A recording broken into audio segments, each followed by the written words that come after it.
Hello, it's Paulie Fine here, your life strategist. I'm always on a journey to help you become a better version of yourself in a very short period of time. Let's talk about something this morning: how to exit a year with power. I'll be sharing with you what smart people do before a year ends. You understand? Because the year has to be ended with strategy. It doesn't just have to end anyhow. So, this morning I'll be revealing to you how to end this year with clarity, closure, and power and composure. So, follow me, and we're going to do a lot this morning. Now, listen to me. This is not a happy new year talk. This is not a closing. This is a closing strategist because how you end determines how you begin. How the way you performed in secondary school will determine the way how much struggle you're going to be struggling in the university. Because when I was in secondary school, I had this chemistry teacher that really drilled us in chemistry classes and physics. So when I went to college, I found out that some of my some of my colleagues in college were complaining about how hard chemistry was, how hard physics was, but I just can't relate because while I was in secondary school, my teacher will always bother us, always engage us with exercises. He'll give us class where he said we can even come and meet him at home to check things out, to see how things are going. So I really keyed into all that he was teaching us. I didn't skip any class. I was always available during his classes, and every exercise he give us, I always try to see that I do them. And when I get to college, things were just so easy for me. And I hear people complaining. So, and that is the reason why I'm saying how you end determines how you begin. You understand? So, when I graduated from secondary school, I find it so easy in college. Instead of me to be going to do deeper research and study, I just focused on what becoming better. And people had to come to me and ask of this. And when the teacher is talking, I don't even bother myself because I already know what he wants to talk about. And so also is the same thing when you were in nursery school, they will be teaching you ABCD, the sounds and how to pronounce them and how to join them. And if you really performed well in nursery school, you will find it so easy in primary school. If you cannot read in primary school and you go to secondary school, it's going to be so hard. So we're going to be talking about how you end this year will determine how strong you are going to perform in 2026. So come with me because most people don't finish the year, they escape through it. No reviews, no closure, no extraction of lessons. They just vibe through it. They don't slow down to look around. Okay, what lesson did I learn all through the year? What do I need to do more? And what do I need to stop doing? Or what do I need to pay more attention to? People don't do that. And if you don't do all of these things, you are going to enter the next year in so much confusion. January is going to be so heavy. You believe me that many people are always complaining that the January is always hard, is always long, and is always hectic. And why is it so? January is hectic because people have unfinished thoughts. They carried unfinished thought from the previous years.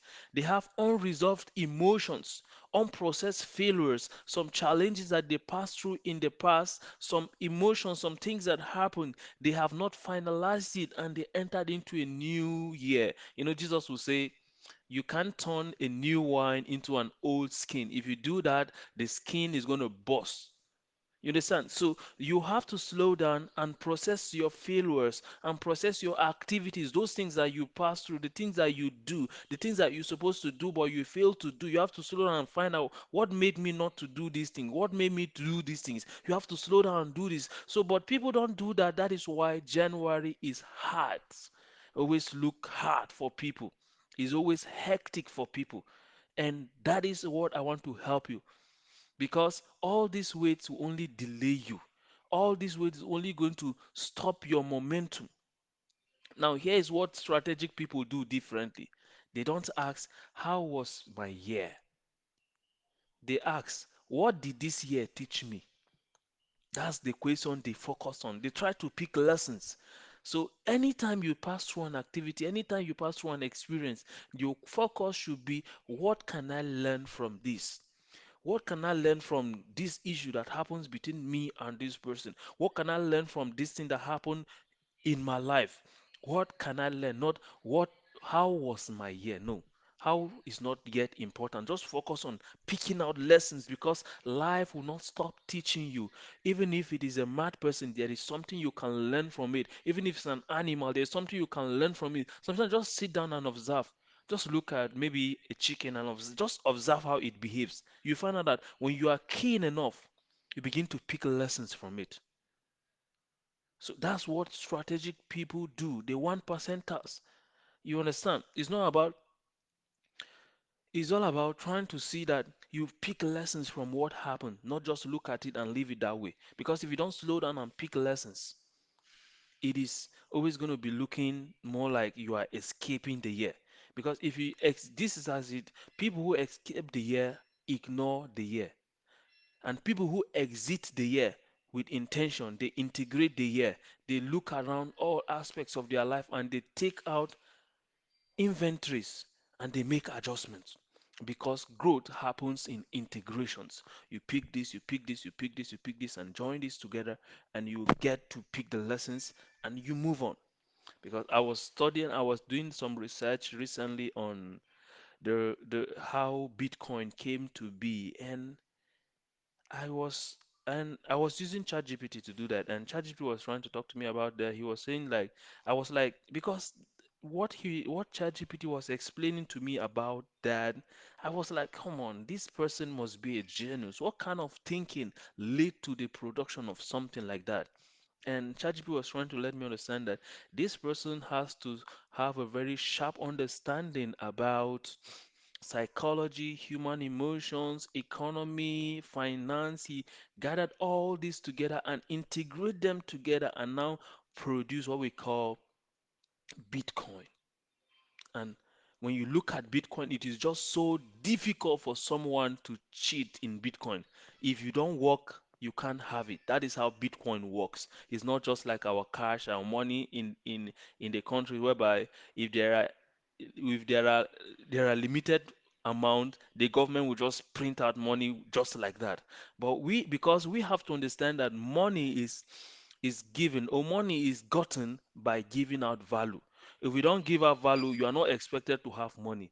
But and so because of this understanding, this guy or this group of people that produce that founded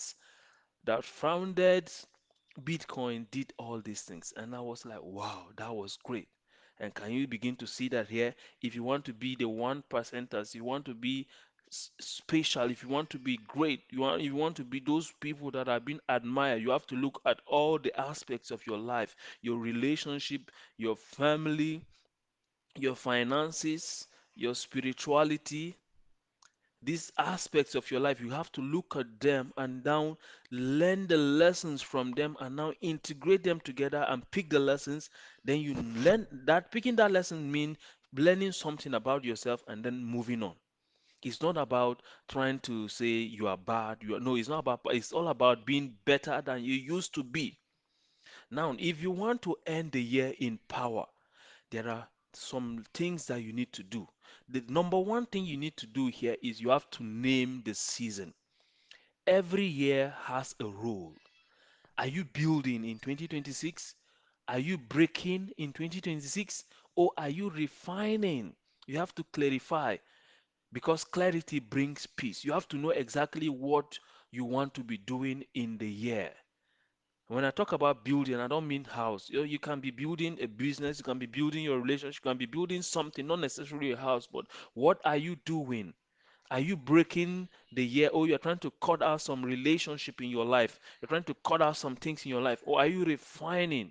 That you're trying to improve some things. What is the year all about? You have to define it. You have to give it a name. You have to name the season of 2026. So I want you to slow down and ask yourself that question. Get clear about it. And the second thing I want you to do here is you got to extract the lesson.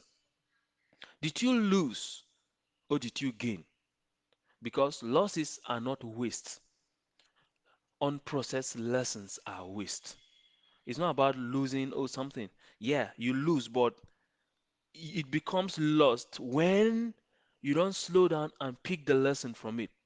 You know, one of my mentors says the only time you should look back is when you want to pick a lesson in the past. But if you don't have any business in picking any lessons, don't have any business and looking at the past, because you of now is always better than you of the past, and you of tomorrow is always better than you of now. You know, one Nigerian author says, is it Chinua Achebe? He said, "The beautiful ones are not yet born," and that's true.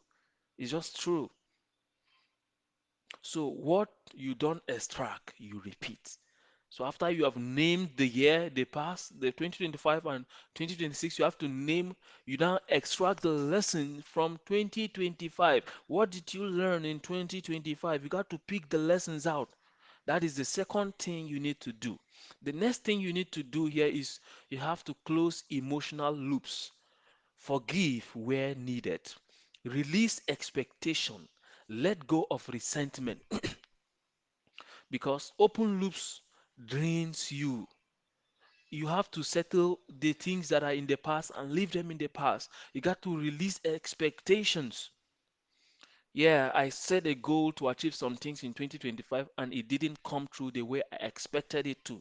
That doesn't mean that you are weak. That doesn't mean that you are not intelligent. That just mean that you need to extend the date of the accomplishment to 2026. Got to release the expectation. You don't just beat yourself down because you didn't do something the way you want to or you didn't do the right thing. No, you learn the lesson and move on. Let go of resentment. Don't hold anybody in your mind. Just allow it to go. Free it out. Free it out. And the next thing you need to do is audit identity shifts. You got to ask yourself, who did you become this year? That's the question of when we talk about identity, in your identity, your mentality, your what was the book? Attitude. Yeah, I started reading this book and it was talking about attitude is everything. Yeah, here's the book. So, your attitude, who did you become this year? Were you stronger? You ask yourself these questions and answer it daily with honesty. Were you wiser? Were you more discerning? Results follows identity because what you want is what you keep on getting. You know, my mentor also said that is, what's his name again?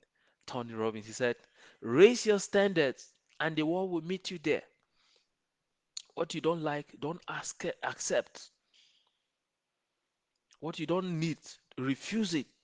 And when the world notices that you refuse it, they will now begin to adjust and begin to bring to you the things that you want. At first, it might look like it's not working. You might even go hungry. You might even be disappointed. You might lose a lot of things. But when you still hold on to that identity, the world will now adjust and follow what you want.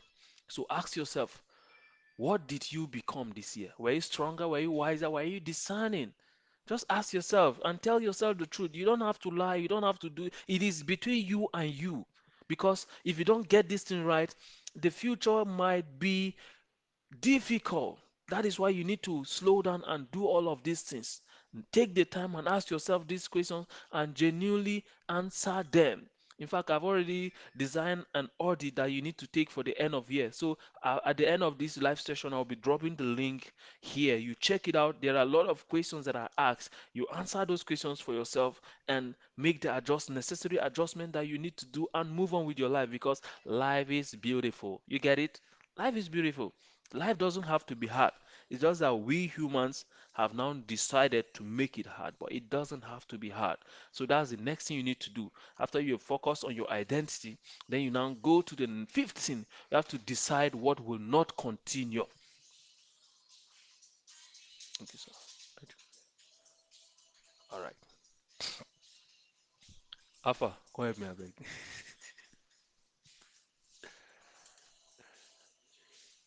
Yeah. So you have to decide what will not continue. Not everything deserves access to your next year. Are you going to continue this habit, this relationship, this commitment? endings requires courage. You got to take courage and decide what are those things that I no longer accept in my life? What are those things that I'll accept? What are those things that I'm not gonna settle for? You decide on all these things and move on with your life. That is how to end the year. Because the strategic exit formula is this way. You get to reflect, you get to extract, you get to release, you get to decide. This is how power is preserved. That is how power is preserved. Why does this matter? You don't need an entering a new year empty. You enter it carrying something. Make sure it is wisdom, not baggages. Make sure you have learned something from the past year and now you are moving to do something in the new year because that is what you need to do. Now, I just want to invite you. Uh, if you want your next year to start aligned, you must exit this one intentionally. This is the foundation of Unlock Your Superpower. We help you to end the year well. We share a lot of free resources, a lot of free nuggets for you that you can be able to use so that you can end the year well. I said I'll be dropping the link to this end of year destiny audit that you need to, some questions that you need to answer and tell yourself the truth and move on so that the year will not be rumble. I just want to appreciate Card for watching. Thank you so much. I really appreciate this support. Thank you. Thank you so much. Now, for a closure, endings are not emotional, they are strategic. Finish well, and beginnings will favor you. Don't just go into the year just like that without any form of slowing down and reviewing the year and doing all of this. No, no, no, don't do that. Because if you do that, you'll be wasting your life. You'll be wasting your time, and your time is your life. You get me? And with this, I say thank you for joining. Close this year with power. Clarity is your advantage, and it's your boy, Polyfine, your life strategist. I'm always on the journey to help you become a better version of yourself in a very short period of time, almost immediately. See you in my next live session because I'll be coming again with something that will help you to end the year well. And all through these months and the next, we're going to be doing a lot of lessons, a lot of teachings that will help you because that's my mission to help you become a better person, a better version of yourself, a version that you have never seen before, a version that people have not even known that existed. And that is what we do here. Anytime you are here, anytime you see me go live, that is exactly what I'm doing. And I want you to key into it and learn. See you on my next live session. I love you and I really appreciate you. Thank you.